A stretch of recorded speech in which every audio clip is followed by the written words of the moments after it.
நேரத்தில் பரிசுத்த ஆவியானவர் சொல்லுகிற காரியம், நீ எத்தனை சுதந்திரங்களை இழந்து போயிருந்தாலும், எத்தனை ஆசீர்வாதங்களை இழந்து போயிருந்தாலும், அது நிமித்தமாய் உண்டான கசப்பை ஆண்டவர் மாற்றி மீண்டும் சுதந்திரவாளியாய், மீண்டும் ஆஸ்திகள் உடையவனாய், மீண்டும் செல்வம் உடையவனாய், மீண்டும் ஐஸ்வர்யவானாய் ஆண்டவர் உன்னை மாற்றுவதற்காக இந்த மாராவிலிருந்து உன்னை ஏலிமுக்கு நேராய் கொண்டு வர விரும்புகிறார்.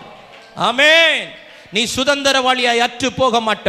பக்கத்துல பார்த்து சொல்லு, உங்களுக்கு சுதந்திரம் இல்லாமல் போகாது, உங்களுக்கு ஆசீர்வாதம் இல்லாமல் போகாது, உங்களுக்கு நன்மை இல்லாமல் போகாது, உங்களுக்கு ஆசீர்வாதம் இல்லாமல் போகாது. எதை எல்லாவற்றையும் நீ மோவாபிலே இழந்தாயோ அதை எல்லாவற்றையும் பெத்லகேமிலே திருப்பிக் கொள்ள போகிறாய். ஆமென். கசப்பு மாறணும்னா மோவாபை விட்டு எங்க வா? பெத்லகேமுக்கு வா. மோவாபை விட்டு பெத்லகேமுக்கு வா. அருவருக்கிற இடம் மோவாப், தேவனால் அருவருக்கப்படுகிற இடம்.